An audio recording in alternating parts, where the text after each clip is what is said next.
পিচকে বাদ দেওয়ার ফল হারে হারে হেরে টের পাচ্ছে কলকাতা। শুরুতেই বিদায়ের পথে তারা। অন্যদিকে এবারও বাজিমাত করছে বেঙ্গালুরু, তবে রাজত্ব প্রীতি জিন্তার পাঞ্জাব কিংসের। আইপিএল এর মাঝপথে পয়েন্ট তালিকায় কার অবস্থান কোথায় তা নিয়ে থাকছে প্রতিবেদন।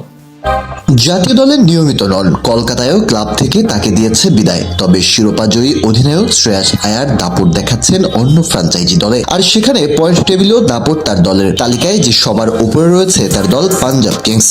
6 ম্যাচে 5 জয়, একটি ম্যাচ বৃষ্টির কারণে হয়েছে পয়েন্ট ভাগাভাগি।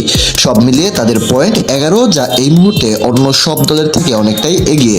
শুধু পয়েন্টে নয়, তাদের নেট রান রেটও 1.420 প্রমাণ করে তারা প্রতিপক্ষকে একেবারে উড়িয়ে দিচ্ছে। শশাঙ্ক, কর্ণলি, আশদীপদের নিয়ে ব্যাটিং ও বোলিং দুই বিভাগেই তাদের ভারসাম্য অসাধারণ। দ্বিতীয় স্থানে রয়েছে রয়্যাল চ্যালেঞ্জার্স বেঙ্গালুরু। গত আসরের চ্যাম্পিয়ন দল এবারও দেখাচ্ছে দাপট।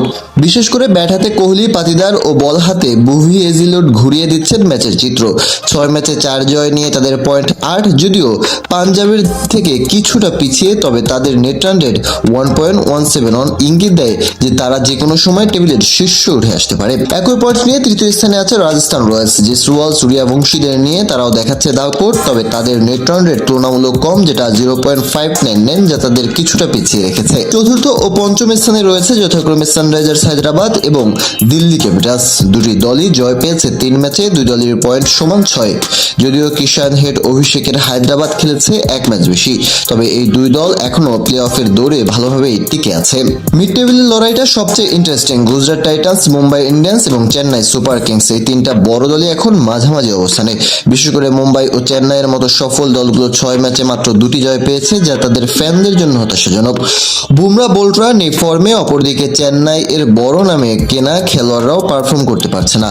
তবে আইপিএলে কামব্যাক সবসময় সম্ভব, তাই তাদেরকে এখনই বাদ দেওয়া যাচ্ছে না। নিচের দিকে রয়েছে লখনৌ সুপার জায়ান্টস এবং একেবারে শেষ স্থানে কলকাতা নাইট রাইডার্স।